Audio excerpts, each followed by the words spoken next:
मेरा नाम खालिद महमूद वड़ैच है जी। मेरा ताल्लुक बहावलपुर तो है और इस फार्म ते जिथे असीं बैठे हैं ये फार्म माड़ी शेख शजरा निज़द खनगाह शरीफ नई इंडस्ट्री एस्टेट जो बन रही है बहावलपुर में, उस इंडस्ट्री एस्टेट के बिल्कुल साथ ही है। तो उसके बाद जो है ये फार्म मैंने अमरूद का बाग लगवाया हुआ है। अमरूद का बाग है कोई तकरीबन 15 एकड़ पे, और 15 एकड़ में हमने जो जिस वक्त बाग लगाया था उस वक्त से लेकर अब तक हम जो है वो इसमें इंटर क्रॉपिंग कर रहे हैं। और इंटर क्रॉपिंग में हमने सबसे पहले इसमें मटर लगाया था। मटर के बाद पिछले साल हमने 27 दिसंबर को ये बाग लगाया है और मटर लगाया। मटर के बाद हमने जब मटर क्लोज हुआ तो उसके बाद हमने उसमें मिर्च लगा दी। तो मिर्च तो अभी तक मिर्च चल रही है, लेकिन जो एरिया खाली हुआ है उसमें हमने दोबारा फिर मटर भी लगाया हुआ है, इसमें टमाटर भी लगाए हुए हैं और साथ साथ हमने इसमें बंद गोभी लगाई हुई है। गन्नम पे भी हमने ड्रिप इरीगेशन लगाई हुई है और अल्हम्दुलिल्लाह गन्नम की जो काश्त है वो 18 दिसंबर की काश्त है और बहुत बेहतरीन है। जो 18 दिसंबर की काश्त है वो नवंबर से बेहतर है काश्त वो जो है। तो बहुत सारे लोगों का ये सवाल था कि आपने गन्नम इतनी लेट क्यों लगाई है। तो उसमें मैं कहता हूँ कि रूटीन में तो सब लोग लगा रहे हैं, हमारा मकसद है सेविंग। हमने टाइम सेविंग करनी चाहिए, हमें पानी की सेविंग करनी चाहिए, हमें जो खाद स्प्रे है इस चीज़ की सेविंग करनी चाहिए। तो जिसमें हमने 18 दिसंबर में लगा के गंदम हमने बहुत अच्छा रिज़ल्ट लिया है और ड्रिप इरीगेशन पे लगी हुई है। ड्रिप इरीगेशन पे आप जो 10 एकड़ गंदम है ड्रिप इरीगेशन पे आप उसको पूरा पानी सराब कर सकते हैं। उसकी निस्बत आप 1 एकड़ में उतना पानी लगाते हैं जितना 10 एकड़ पे ड्रिप को आप काश्त करते हैं। जी, गंदम हमने 4x4 पे लगाई है। पिछले दिनों डायरेक्टर जनरल लाहौर से यहाँ गंदम हमारा विज़िट था। उन्होंने डायरेक्टर साहब ने ये पहले अमरूद का बाग विज़िट किया, उसके बाद गंदम विज़िट की और वो जब गंदम के खेत में पहुँचे तो बहुत ज़्यादा मुतासर हुए और इतने खुश थे कि उन्होंने कहा यार वड़ैच साहब ये तजर्बा आपने कहाँ से लाया। मैंने कहा ये मेरा ज़ाती तजर्बा है। नहरी पानी हम स्टोर करते हैं, ये हमने पांड बनाया हुआ है। इस पांड में हमने पानी जो है वो नहर का डाल लेते हैं। ये वैसे छमाही नहर है जी, अगर ये सालाना हो जाए तो और ज़्यादा बेहतर हो जाए, लेकिन इसमें हमारा ये फ़ायदा होता है कि हमारा ये जो रकबा है इसका तकरीबन 23 घंटे पानी है। तो 23 घंटे पानी में हम जो 8 घंटे में हमारा पांड जो है वो भर जाता है। तो 15-16 घंटे पानी जो है वो हम ज़िम्मेदारों को देते हैं, जिसकी वजह यह है कि मैंने सारे का सारा रकबा जो है वो ड्रिप पे किया हुआ और ड्रिप पे हमारा जो है वो चौथा हिस्सा पानी जो है हम पूरा वीक इस्तेमाल करते हैं, बल्कि वीक नहीं, वीक से भी ज़्यादा होता है। ये आप देखें पांड में अभी भी पानी खड़ा है, तो पिछले 15 दिनों से पानी नहीं आया, पानी बंद था। आज थोड़ा थोड़ा पानी आ रहा है, तो छमाही नहर की वजह से ये पानी बंद था। हम बेसिकली ज़िम्मेदार हैं, फैमिली में मैं पहला बंदा हूँ जो ज़िम्मेदार भी हूँ, तो साथ बिज़नेस भी करता हूँ। तो ज़िम्मेदारें जो रवायती ज़िम्मेदार है ना उसमें, और जो इस तरह ड्रिप पे है या मतलब जदीद ज़िम्मेदार आप कह सकते हैं, इसका इतना ही फ़र्क है जिस तरह रुपये का और डॉलर का है। जी बिल्कुल, 1 रुपये जिस तरह रुपया है तो उसकी निस्बत डॉलर है। अब डीजी साहब ने बड़ा एक मज़ेदार सवाल किया। उन्होंने कहा यार बहुत सारे फार्मों में मैं गया हूँ, लेकिन मुझे महसूस हुआ है कि फार्म के जो लोग हैं वो सिर्फ फार्म पे जो खर्चा करते हैं वो बाहर से लेके आते हैं। तो मैंने डीजी साहब को सवाल किया, मैंने कहा डीजी साहब मुझे ये बताओ कि क्या ये जो फार्म आप देख रहे हैं इस फार्म के बारे में आपकी क्या राय है।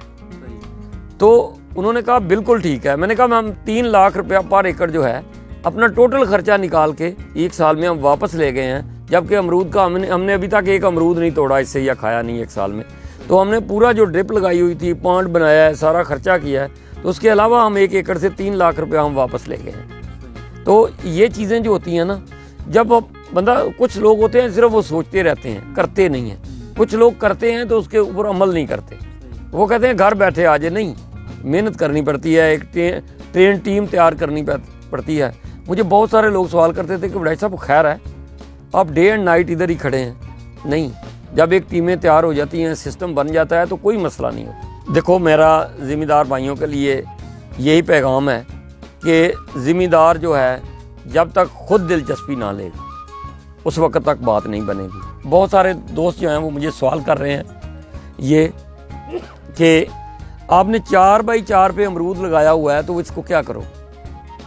मैंने 4x4 पे अमरूद लगाया हुआ है, 3 साल तक 4x4 को मैं मैनेज कर सकता हूँ। 3 साल के बाद मैं इसी 4x4 को जो है एक लाइन उसमें से उठा लूँगा। एक लाइन जब मैं उठाऊंगा या तो उसको आगे अपने रकबे पे ले जाऊंगा, अगर मैं उस पौधे को बेचूंगा तो आराम से 300 रुपये का मेरा वो पौधा बिकेगा और जाते ही अगले साल वो फल देना शुरू हो जाएगा। उसके बाद ये है कि उस 4x4 की वो उस लाइन को छोड़ूंगा नहीं मैं, कोई ना कोई चीज़, चुकंदर है, अदरक है, बहुत सारी चीज़ें हैं, उसके ऊपर 4x4 के ऊपर मैं लगाऊंगा।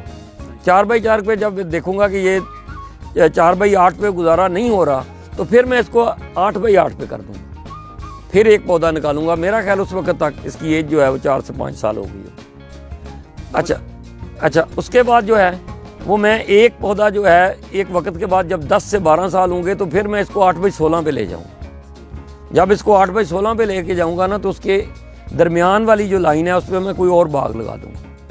जैसे आजकल वज़ीर आज़म साहब कह रहे हैं कि जैतून जो है वो बड़ी बेनिफिशरी फसल है, इसको लगाना चाहिए, इससे बहुत ज़्यादा फ़ायदा होगा। लेकिन जैतून का एक है कि वो बहुत सारे टाइम के बाद तैयार होती है, तो अमरूद फल देता रहेगा, साथ साथ जैतून तैयार होता रहेगा।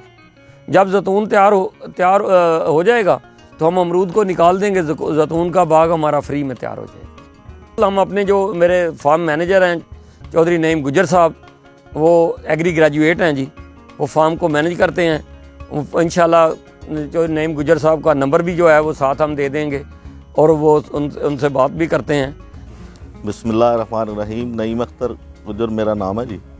मैं अर्सा 15 साल से पेस्टिसाइड इंडस्ट्री में प्राइवेट सेक्टर में जॉब कर रहा हूँ और मैंने 5 साल से इधर फजल ग्रुप ऑफ कंपनीज़ में काम कर रहा हूँ। उसके साथ साथ खालिद मुबड़ैत साहब का फार्म है इधर, उसकी सुपरविजन भी कर रहा हूँ। उधर हमने ड्रिप लगाई हुई है, बागात लगाए हुए हैं, इंटरन क्रॉपिंग कर रहे हैं, वो सारा जो है ना चीज़ें वो भी साथ साथ मैं मैनेज कर रहा हूँ। इधर बावलपुर में माड़ी शेख चिजरा खानगा शरीफ के नज़दीक फार्म है, दानियल फ्रूट फार्म, उसके ऊपर। और हम असल में ज़िम्मेदारी का मेन मकसद हमारा जो है ना वो ये है कि हम नई जिद्दत लाना चाहते हैं। हम कहते हैं कि जो ज़िम्मेदार रवायती तरीक़ों से बावजदाद से जो बिज़नेस उनका चलता आ रहा है, जिस तरह वो काश्त कर रहे हैं वो ना करें। हमारा इधर फार्म के ऊपर नए नए तजर्बे करने का मेन मकसद ये है कि हम ज़िम्मेदारों को ये बता सकें कि नई जिद्दत के साथ ही आप जाएंगे, नई टेक्नोलॉजी को अप्लाई करेंगे तो फिर आपको आउटपुट मिलेगी, उसका प्रॉफिट भी मिलेगा, फसल का आपको फसल अर्निंग भी देगी। जब तक हम नई जिद्दत, नई टेक्नोलॉजी अप्लाई नहीं करेंगे उस वक्त तक हमें जो है ना फसल, कोई भी फसल हम लगा लेंगे वो हमें नफ़ा बख्श नहीं होगी। इस ड्रिप इरीगेशन के ऊपर आप 10 एकड़ को उतना पानी लगा सकते हैं जिस तरह 1 एकड़ को फ्लड के ज़रिए पानी लगता है। सबसे बड़ा मेन फ़ायदा तो पानी की बचत है। दूसरा उसके बाद जो है ना खुराक प्रॉपरली और बिल्कुल जो है ना मुनासिब क्वांटिटी के साथ फसल को लगती है।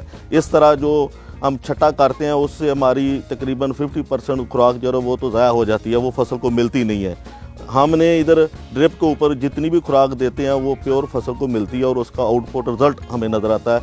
पानी की बचत होती है, खुराक की बचत होती है और टाइम की जो है ना बचत होती है। ये मेन 3 फ़ायदे हैं। हम बहुत सेटिस्फाइड हैं और इंशाल्लाह हम तवक्को करते हैं कि आने वाले टाइम में हमारे दूसरे साथी ज़िम्मेदार भाई हैं वो भी इस नई जिद्दत के साथ आएंगे, वो भी इससे फ़ायदा उठाएंगे। और हम अपने ज़िम्मेदार दोस्त भाई जो हमारे साथ हैं उनको हम गाय बगाए ये बताते भी रहते हैं, इन्फॉर्मेशन भी देते रहते हैं कि यार इसका ये फ़ायदा, इसका ये फ़ायदा। और वो देख के हमारी तरफ, क्योंकि हमने पहले इनिशिएटिव लिया है, वो अब देख के आस्ता था वो भी इस तरफ शामिल हो रहे हैं हमारे साथ।